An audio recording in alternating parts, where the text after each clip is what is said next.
the Champions League. I like the original song better. I know. Sorry, we were trying to come up with a new catchphrase or a new jingle, a new song, because we're tired of the... I can't sing it, that's why. That's why I'm tired of it. Copyright, man. YouTube, step it up. No, but I also can't do the opera. What's... It's beautiful. So, guess what, guys? We're going into the quarterfinals without two of the greatest soccer players in the entire world. There's no Cristiano Ronaldo. There's no Lionel Messi. We're gonna go home and cry. Oh wait, we already did that. Where are you going? We already did that. Oh yeah, you're right. We were crying the day it happened. Yeah. Alright guys, we're gonna give you a recap for round of 16, leg 2 of 2. This was exciting. This round was exciting. It was crazy. And it was exciting. And there's a lot of emotion, especially in that Juventus versus Porto game. Let's get into it though. Juventus versus Porto. Juventus won this game 3-2, but they ended up tying in the aggregate 4-4. But guess who qualifies for quarter? Porto. On away goals. Like, are you kidding me? What kind of crap is that? The ending. Just take us to penalties. Come on. Anyway, but the ending was what was crazy. You know, you had that goal by Oliveira. You know what, like the last 10 minutes or so, and then the that goal by who was it? They just subbed him in that Juventus game, like the last minutes, and he scored. In the Rabiot? Rabiot. No. Oliveira. No, Oliveira was Porto. That won. Yeah. And then Juventus ended up coming back to win the game, and it was Rabiot. But sadly, Porto wins on away goals. The biggest thing for Juventus right now is their defense. It sucks. Yeah. They have a lot of work to do. And whose idea was it to put Morata in that game, man? Oh my god. That's what screwed them over. His accuracy went to the trash because every ball he was kicking was either out or straight to the goalie. Jesus. A lot of frustration. A lot of frustration from Ronaldo. From Cristiano Ronaldo. Get him out of there, man. Chiesa, he did good by scoring the goal that Ronaldo left for him in the 48th minute. Yeah. But honestly, Chiesa should have done a lot more than that. There's that one where Chiesa beats the goalkeeper, but Pepe comes back and does the perfect slide tackle to kick the ball away for a corner. Man, a lot of emotion. You can see all the frustration from Cristiano Ronaldo. Some of you guys might call him a crybaby. Some of you guys might call him other names. But to me, he's a leader. That was leadership. That was passion. You could see the excitement when they scored a goal. The commitment that he had. And he put in a lot of effort. It just wasn't enough. That's unfortunate. Soccer's a team sport. There's only so much one player can do. Sometimes Ronaldo will win the game, but sometimes it won't be enough. And in this case, they did win, you know. But unfortunately, leg one kind of screwed them over. Let's move on. Let's go to the next sad, heartbreaking game. PSG versus Barcelona.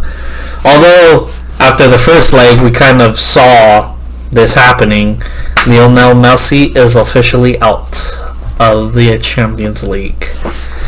We're not sure if he's going to stay in Barcelona, so we'll see what happens. There's rumors on a lot of rumors on where he's going to go. For example, I guess one of them. We're not here to talk about rumors. There's a lot of good rumors out there, though. But the biggest, once again, the guy next to Messi, just like Ronaldo, the guy next to Ronaldo, Morata, and in this case Dembele, he had two amazing opportunities in the first 20 minutes to execute, man. Yeah. What the heck was he doing? He couldn't score. All the balls straight to the goalie or outside. Yeah. Where's the accuracy? Where's the finish? Where's that nice, beautiful curved touch? Where was that from Dembele and Morata? You have Ronaldo and Messi counting on you guys. To me, this is tough to see, because you need to see the next young talent, the next young stars arise, because Ronaldo and Messi are leaving us soon. Yeah. And we all have to wake up on that, because it's going to happen. This next World Cup may be the last. That could be it, yeah. And we're saying goodbye.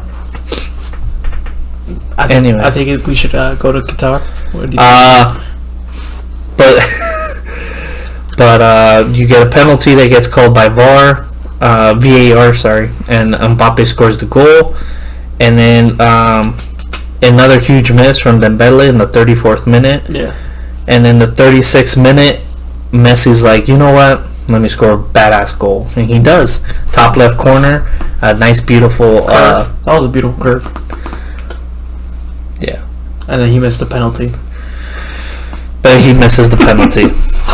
Oh man, we're not going to talk about that penalty though. That goal may have been his last goal as a Barcelona. To me, that penalty was the biggest thing though, because I feel like after that penalty, all hope dropped. All hope is gone. There's no more fighting power, and they were kind of like, dude, we're never going to catch up. We couldn't score a penalty. What's going to make us catch up? Yeah. So it was over at that moment. Yeah. So PSG on to the quarterfinals alongside Porto. Let's move on where we got Dortmund versus Sevilla, 2-2 tie game, where Dortmund moves on 5-4. That was a close one. I'm shocked as to the result. It's crazy, but at the end of the day, we were right. Dortmund does advance. We're very happy to see that. Haaland with his amazing goals, right? He scored both. Yeah. In the 35th minute and the 53rd minute, Haaland gets 2 goals. It was in the second goal for the penalty. It was kind of a funny sequence of events. He misses the penalty. Then the play continues. I guess the goalie talks smack to Haaland or something. Then VAR, the ref calls it back. I don't know what the heck happened, to be honest. I wish I could explain to you, but I can't. It was like a lot of it. And at the end of the day, Haaland took another penalty in the 53rd minute, and boom, goal. Haaland goes up to the goalie, talks some shit. During the celebration, you see the Sevilla players getting closer. Anyway, that was a lot closer than I thought it'd be. I didn't expect a 5-4 aggregate. Let's move on where we got Liverpool versus Red Bull Leipzig. We predicted this. We knew Liverpool was going to end up taking the second leg. Same player scored the same goal. Basically, same score, everything. It was Liverpool, beautiful class, beautiful finish. You know, it was nice to see Salah and Sadio Mane score their goals. If they can keep that up, Liverpool's going to be dangerous as we move along in the Champions. Yeah. All right, let's move on. Real Madrid versus Atalanta. Of course, Real Madrid wins 3-1, but in the aggregate, they went 4-1. You know, in the beginning of that game, Atalanta tried to, come out quick, seeing them try to apply pressure on that defense, and it just didn't seem to work. Real Madrid was kind of expecting that, because it was kind of a close situation for them. Later on through the game, you had an assist to Benzema by Modric, in the 33rd minute. That puts up Benzema at 5th place for, most goals scored in the Champions League. Oh, really? Right behind, guess who? Lewandowski at 71. So Damn. they're right there. Damn. Alright, okay. Also, Vinny Jr., or as you may know him, Vinicius, he kind of made a mistake late in the... Kind of? That was a big mistake, actually. Yeah. Around the 57th minute, he gets a penalty on him that leads up to Ramos scoring the goal, so it kind of made up for his mistake. And the other thing was the, Muriel for the Atalanta side. He scored a beautiful, beautiful free kick. It was a weird tactic, though. They only had 3 guys rush after he shot it. But like we mentioned, or not we, but off camera, we were talking about, what were these tactics in the first leg? Yeah, they needed tactics against this Real Madrid team. But yeah, there was a weird kind of tactic that we saw. It was kind of late in the game though. And then in the 84th minute, we had a goal by Asensio. It was a beautiful play.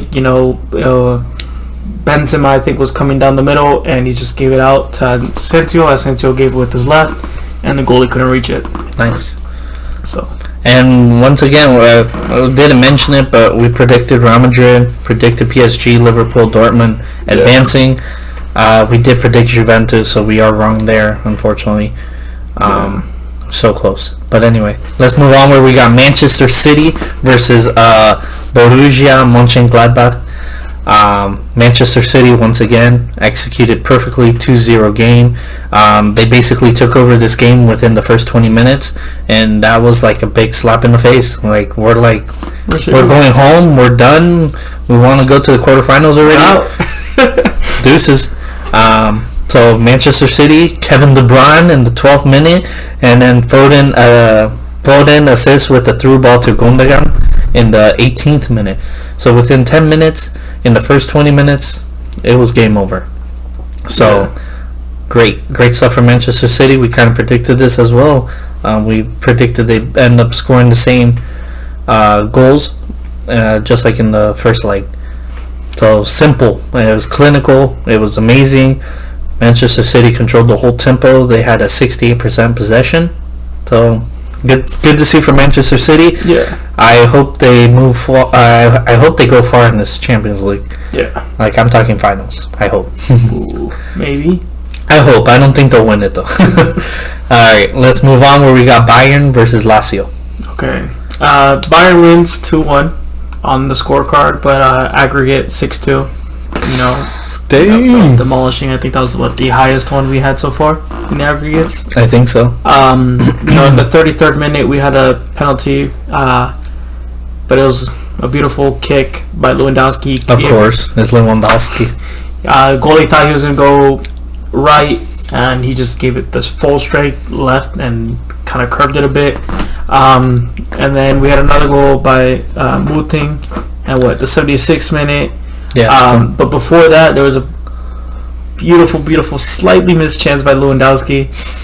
Hit post and almost bounces the back. The goalie's that goalie looked so old, but yeah. We both got really excited. We were like, goal, Yeah. But Lewandowski, man, he's someone to watch out for in these upcoming games, guys. We mentioned it before. He's a very, very versatile player. And he's just proving it every game that he's the guy to score a goal and the guy you want to put that pressure on. Yeah, super dangerous. Yeah. So let's move on to the last game that occurred. Chelsea versus Atletico de Madrid. So Chelsea won this game 2-0, aggregate 3-0. Chelsea won both legs, and that was awesome to see. But in this case, they did score 2 goals rather than 1 goal. So I thought it was a much better performance from Chelsea. In the 33rd minute, you have a beautiful counterattack by Chelsea for them to score the goal. Yeah. In the 81st minute, there was an interesting red card given to Atletico de Madrid. What was the name? Kavic? Yeah. I forgot. My bad. Let's look it up real quick. Savic. My bad. In the 81st minute. He gives an elbow to a guy's chest. It's kind of iffy, to be honest, in my opinion. I don't know if it was worth a red card, maybe a yellow. Yeah. But regardless, he gets a red card. It just shows the frustration, though. There was a lot of frustration for Atletico. Yeah. But guess what? You had that last-minute goal by Emerson, who was subbed in. And he's like, let's finish this game once and for all. Yeah. Goodbye, good night. Welcome. Bye-bye, Suarez. Yeah, honestly. I can't believe they subbed them out. Yeah, that was a mistake for them. I feel like there was... Anyway, it is what it is. I think that was a mistake, though, for sure. Yeah. But that sums it up. So we got Chelsea, we got Bayern, we got Manchester City, Real Madrid, PSG, Liverpool, Dortmund, and Porto.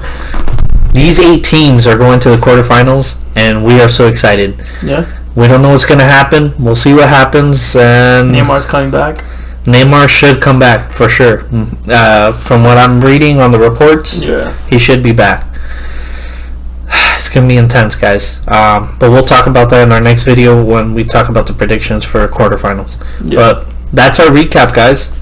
I hope you guys enjoyed it. I hope you enjoyed the time with your host, Fascino. Host Unknown. And, we didn't tell you which stadium we were in. Unfortunately, we're in Mexico because we were watching the Liga MX. They didn't let us go to Europe and watch the Bayern versus Lacio match. I'm very sad. But yeah, we're in Estadio Caliente over here in Tijuana. So come by, say hi. Anyway, guys, thank you so much. Please subscribe, like, and share. Please drop a comment. Let us know what you guys thought of some of the games. I know that PSG, Barcelona, and Porto Juventus were the talk of the town last week. Yeah. Thank you so much, and we're out.